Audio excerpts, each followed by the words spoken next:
Hello, welcome back to Extraordinary Connection. My name is Robert Blanchard and I'm the pastor at Lansing First United Methodist Church.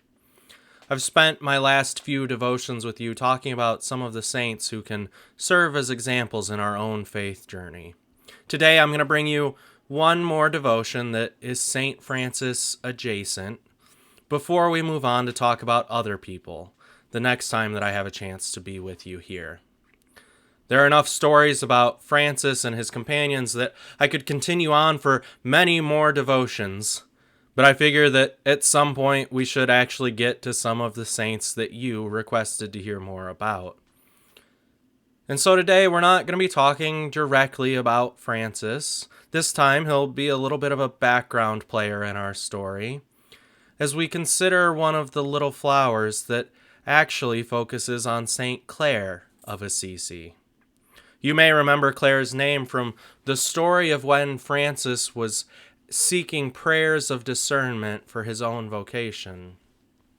Clare and the religious sisters of her convent was one of the sources that Francis consulted for their wisdom. To oversimplify things a little bit, Clare was to the sisters of San Damiano as Francis was to the brothers of the Order of Friars Minor. And just like the Order of Friars Minor is most commonly called simply the Franciscans, the second Franciscan order, the one to which the sisters belong, is known as the Order of St. Clare, or the Poor Clares. So who is Clare? She was born with the name Chiara Offreduccio to a wealthy Italian family. At the age of 18, she heard St. Francis preach and was inspired to enter into religious life herself. St. Francis himself was the one who cut her hair and placed her with a group of Benedictine nuns at the convent in San Paolo. When her father learned that Chiara, now called Clare, had devoted her life to the church, he tried to force her to come back home.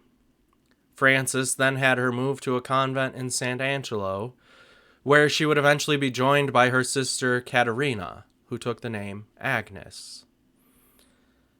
And when St. Francis had the church at San Damiano renovated, it became the home for Clare and the community of sisters that gathered around her. They lived a very simple life of strict austerity. In fact, the extremity of the poverty in which they lived caused many within the church hierarchy to try and persuade Clare and her sisters to adopt a less harsh rule than the one that was given to them by Francis. But Clare insisted that the poverty of their conditions was made up for by the riches that they possessed in God. Clare was also in poor health throughout her life, which brings us to the story that I want to share today.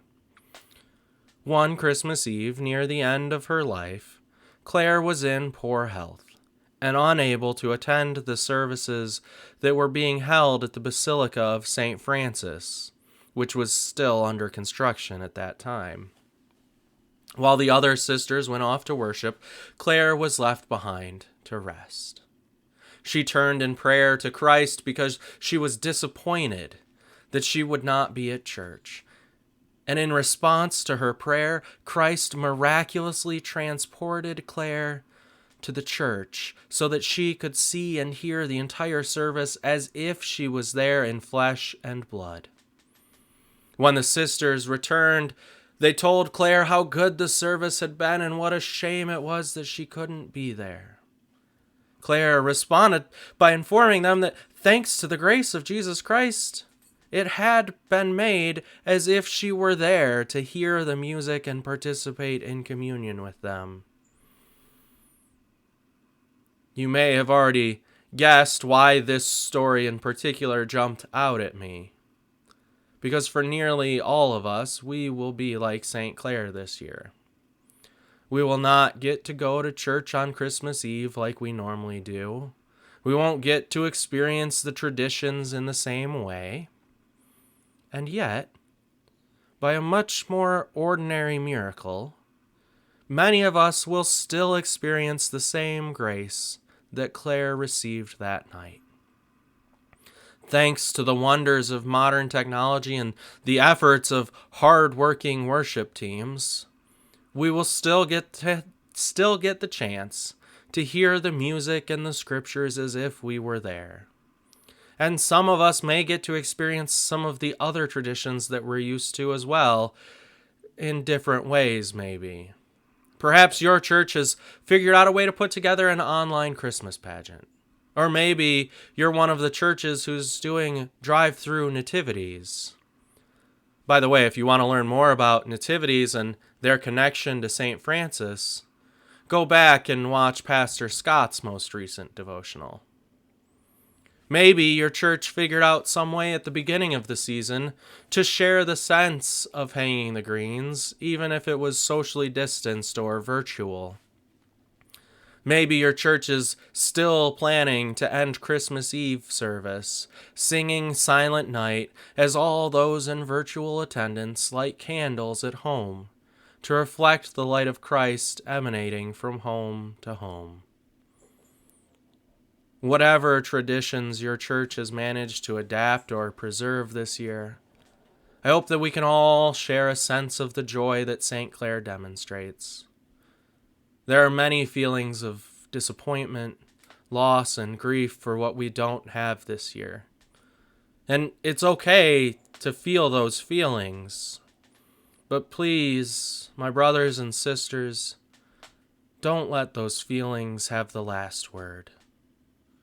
May you find the joy and the peace of Christ in celebrating the ways that the Spirit continues to work through us.